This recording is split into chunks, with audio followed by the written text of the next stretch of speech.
Merci de suivre Sans Frontières TV. Voici le communiqué du Conseil des ministres qui s'est tenu ce mercredi 17 juin 2026 au Palais de la République sous la présidence de son Excellence M. Bassirou Diomaye Diakhar Faye, président de la République. Au titre de sa communication, le président de la République, en introduction, a adressé ses félicitations à M. Alain Diouf, nouveau ministre auprès du président de la République, chargé du suivi, du pilotage et de l'évaluation de l'agenda national de transformation.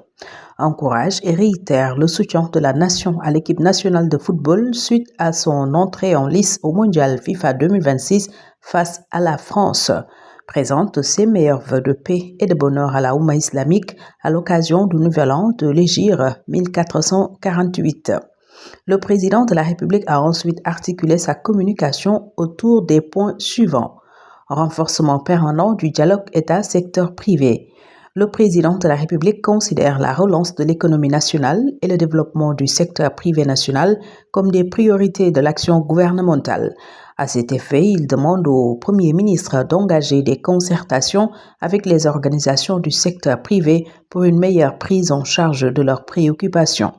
En outre, il insiste sur l'apurement progressif et accéléré de la dette intérieure et la nécessité d'un accompagnement de l'État en faveur des entreprises publiques et privées en difficulté pour relancer l'investissement, préserver et renforcer l'outil de production et les emplois. Le chef de l'État rappelle l'urgence d'assurer un déploiement optimal de l'initiative présidentielle sous nos champions et la nécessité d'une mise en œuvre optimale des programmes et projets de promotion de la compétitivité et de l'attractivité du pays. Dans ce cadre, il demande au Premier ministre de tenir avec les acteurs concernés les réunions techniques et interministérielles devant aboutir au Conseil présidentiel de l'investissement, de finaliser le projet de loi d'orientation sur le patriotisme économique intégrant une doctrine de financement innovante de l'économie nationale. Le président de la République demande enfin l'évaluation du volet économique du Pacte national de stabilité sociale pour une croissance inclusive et durable afin de mieux préparer la tenue avant la fin de l'année 2026 de la prochaine conférence sociale sur le thème « La productivité au travail ». Le chef de l'État s'est également prononcé sur le suivi des priorités nationales, notamment l'employabilité et l'emploi des jeunes.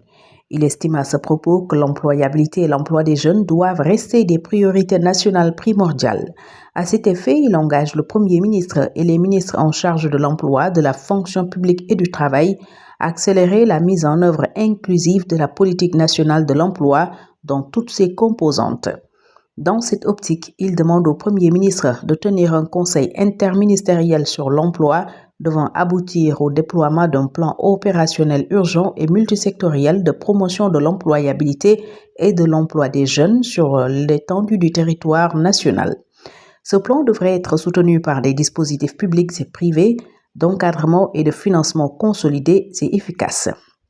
La régulation et la relance du secteur des pêches est également au menu de la communication du chef de l'État qui rappelle le caractère vital du secteur des pêches pour l'économie nationale et la stabilité sociale. Dès lors, il indique au Premier ministre et au ministre des Pêches et de l'économie maritime la nécessité de veiller au renforcement du dialogue avec les différents acteurs impliqués en vue de redynamiser la pêche artisanale. Il indique l'importance de réguler davantage les activités de pêche industrielle, de renforcer la modernisation et la transparence des systèmes d'exploitation de nos ressources halieutiques et de poursuivre le plan de développement de l'aquaculture.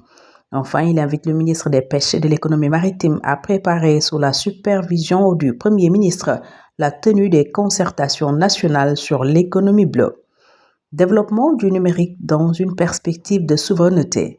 Partant du New Deal technologique qu'il a lancé le 24 février 2025 pour accélérer la transformation numérique du Sénégal dans toutes ses dimensions, le président de la République demande au ministre des Télécommunications et du Numérique de prendre toutes les mesures nécessaires afin d'évaluer, en concertation avec les acteurs du secteur, l'état d'avancement des programmes, projets et réformes liés au numérique et à la transformation digitale. Le chef de l'État insiste particulièrement sur l'impératif d'accentuer, à travers des stratégies avancées, des plans et lois adaptés, l'accès universel à l'Internet et la sécurisation globale et souveraine des données et des systèmes et infrastructures d'information critiques du pays. Après avoir rappelé l'importance qu'il accorde au fonctionnement optimal du Fonds de développement du service universel des télécommunications FDSUD, le président de la République indique au Premier ministre la nécessité de réunir régulièrement le Conseil national du numérique afin d'assurer un meilleur pilotage des politiques et stratégies relatives au développement de l'économie numérique. Le renforcement de la sécurité civile. Le chef de l'État fait remarquer que la période allant du mois de juin à novembre coïncidant avec l'hivernage est souvent associée à la multiplication des cas d'inondation, de décès par noyade, d'effondrement de bâtiments, d'électrocution dans plusieurs localités du pays. Il demande au ministre de l'Intérieur et de la Sécurité publique de prendre toutes les mesures préventives idoines afin d'assurer une sensibilisation accrue des populations, en particulier les jeunes, sur les questions de protection civile, une fonctionnalité systématique des paratonnerres implantés, une sécurisation accrue des plages, une veille permanente sur les constructions et les bâtiments, surtout ceux menaçant en ruine, et il adresse ses condoléances aux familles des victimes de l'effondrement d'un immeuble survenu à Saint-Louis. Agenda du président de la République suivi de l'intégration, de la coopération et des partenariats. Le chef de l'État informe le conseil qu'il a co-présidé le 12 juin 2026 à Dakar avec son homologue de la République de Gambie, le président Adama Barrow, le conseil présidentiel sénégalo-gambien, en vue d'asseoir davantage le partenariat stratégique global entre les deux pays. Il a annoncé avoir reçu le même jour la vice-secrétaire générale des Nations Unies, Mme Amina J. Mohamed, afin de féliciter la partie onusienne, le ministre des Affaires étrangères et la SOGEPA pour les diligences accomplies et ont permis la signature de l'accord relatif à la Maison des Nations Unies de Dakar. Le chef de l'État informe également de l'audience qu'il a accordée le 11 juin 2026 au ministre des Affaires étrangères de la République islamique de Mauritanie, porteur d'un message du président Mohamed Ould Ghazouani.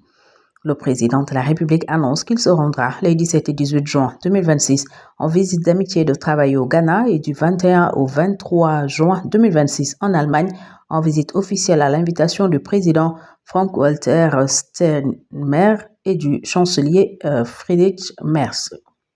Au titre de la communication du Premier ministre, le Premier ministre s'est prononcé notamment sur les politiques de filets sociaux et il a souligné à ce propos que dans le contexte de fragilité d'un nombre conséquent de ménages exacerbés par les chocs économiques et financiers, il est crucial que tous les départements ministériels concernés inscrivent en priorité les filets sociaux qu'ils gèrent dans les plans d'action d'urgence demandés par le président de la République.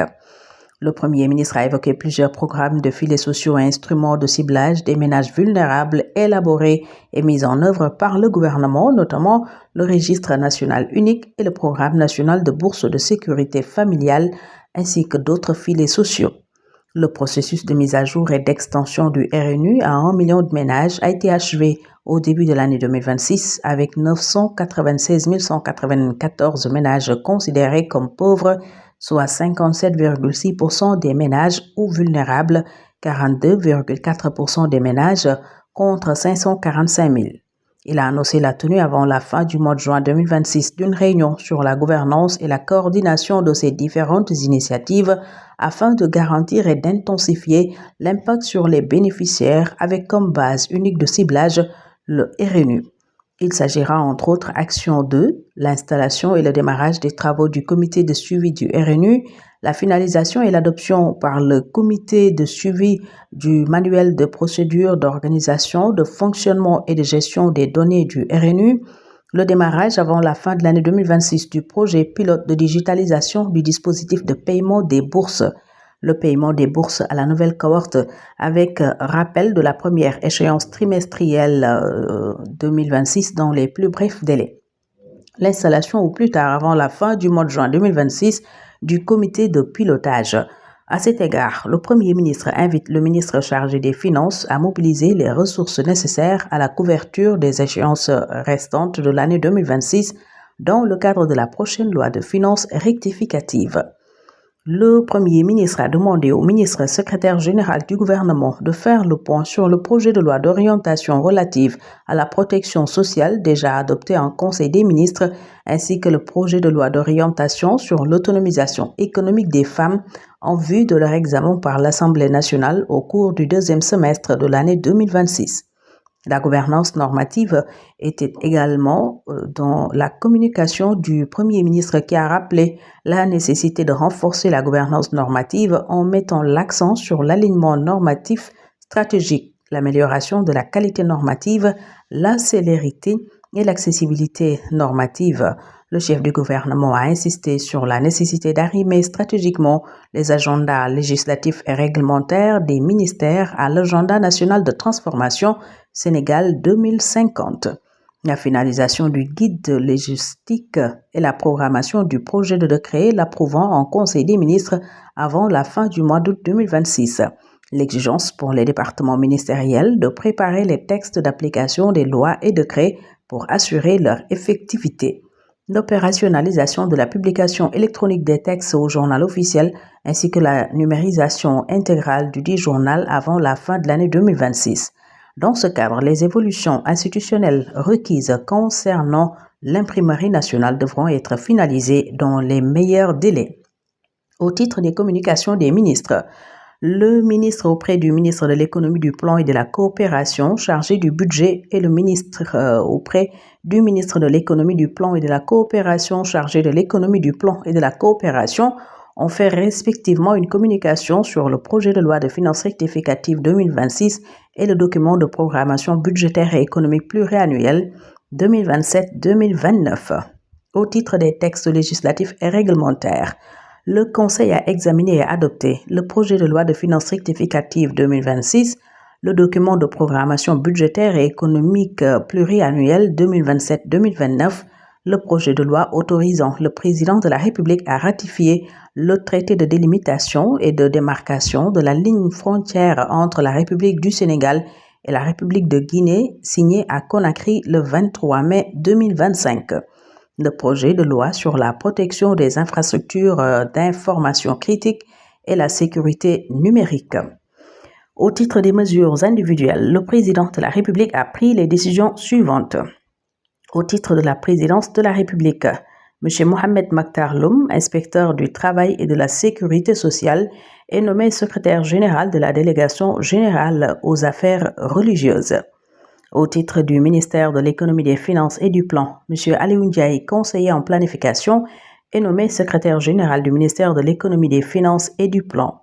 M. Babacar Touré, spécialiste en banque, finance et gestion des risques, est nommé directeur général des financements et de la dette.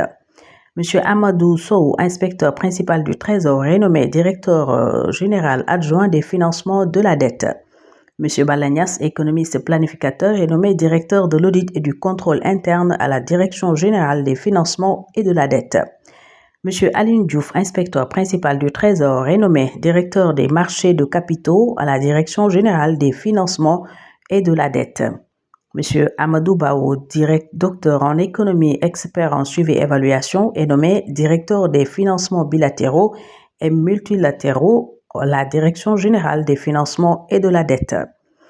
M. Papa Moda Loum, économiste spécialiste en investissement au marché des capitaux et financements durables, est nommé directeur des financements structurés et des crédits à l'export à la Direction générale des financements et de la dette. M. Serine Cheikh Mbeguer, conseiller en planification de classe exceptionnelle, est nommé directeur du suivi des financements à la Direction générale des financements et de la dette. M. Moussendo Sow, économiste, est nommé directeur de gestion de la dette et des risques à la Direction générale des financements et de la dette. M. Tierno Sadou Diallo, administrateur civil principal, est nommé directeur de l'administration générale et de l'équipement en remplacement de M. Cheikh Abdoulahad Mbakessar, appelé à d'autres fonctions. M. Abdou Alpha Dia, expert en capital humain, est nommé directeur des ressources humaines en remplacement de M. Tierno Sadou Diallo, appelé à d'autres fonctions. M. Cheikh Abdou Ahad Mbakessar, économiste planificateur, est nommé directeur de l'administration et du personnel à la Direction générale du secteur financier. Madame Fatimata Mangan Chongan, planificateur renommé, directeur de l'administration et du personnel à la Direction générale des financements et de la dette. Madame Ndeye Dieynaba Ndiaye, inspecteur principal du Trésor, renommé directeur de l'audit et du contrôle à la Direction générale de la comptabilité publique et du Trésor. Madame Ndeye Aram Fall, inspecteur principal du Trésor, renommé directeur des systèmes d'information à la Direction générale de la comptabilité publique et du Trésor. Monsieur Mohamedou Makhtar Diouf, inspecteur principal du Trésor, renommé directeur des comptes publics de la Direction générale à la comptabilité publique et du Trésor. Monsieur Mamadou Diop, inspecteur principal du Trésor, renommé receveur général du Trésor de la Direction générale de la comptabilité publique et du Trésor, en remplacement de Madame Fatima Babawan, appelée à d'autres fonctions. Monsieur Elhaji Amadou Diop, inspecteur principal du Trésor, renommé directeur de l'administration et des ressources humaines à la Direction générale de la comptabilité publique et du Trésor. Monsieur Mor Sissé, inspecteur principal du Trésor, est nommé directeur de la réglementation financière et comptable à la Direction générale de la comptabilité publique et du Trésor. Monsieur Korfay, inspecteur principal du Trésor, est nommé directeur comptable des finances et des affaires économiques et des équipements collectifs à la Direction générale de la comptabilité publique et du Trésor. Madame Virginie Dora Diouf, inspecteur principal du Trésor, est nommée directeur comptable de la santé, de l'environnement et de l'enseignement à la Direction générale de la comptabilité publique et du Trésor. Madame Kumba Awa Odetngom, inspecteur principal du Trésor, est nommée directeur comptable des affaires étrangères et des sports à la Direction générale de la comptabilité publique et du Trésor. Monsieur Gorgefal, inspecteur principal du Trésor, est nommé directeur comptable des institutions de la Direction générale à la comptabilité publique et du Trésor. Monsieur Alassane Dia, inspecteur principal du Trésor, est nommé directeur comptable ministériel des services généraux, des administrations publiques et de l'énergie à la Direction générale de la comptabilité publique et du Trésor. Madame Fatima Babawan, inspecteur principal du Trésor, est nommée directeur comptable des opérations sur le financement affecté à la Direction générale de la comptabilité publique et du Trésor. Au titre du ministère de l'Énergie et du Pétrole, M. Cheikh Niane, ingénieur énergéticien, est nommé secrétaire général du ministère de l'Énergie et du Pétrole. M. Ousmane Ngom, spécialiste en passation des marchés, finances et gestion publique, est nommé directeur de l'administration générale et de l'équipement. Au titre du ministère des Mines et de la Géologie, M. Abdoulaye Ndiaye, docteur en droit, juriste, conseil spécialisé en passation de marchés publics, est nommé directeur de l'administration générale et de l'équipement. C'était le communiqué du Conseil des ministres qui s'est réuni ce mercredi 17 juin 2026 sous la présidence de son Excellence M. Bassirou Diomaye Diakhar Faye. Merci encore de votre fidélité à Sans Frontières TV.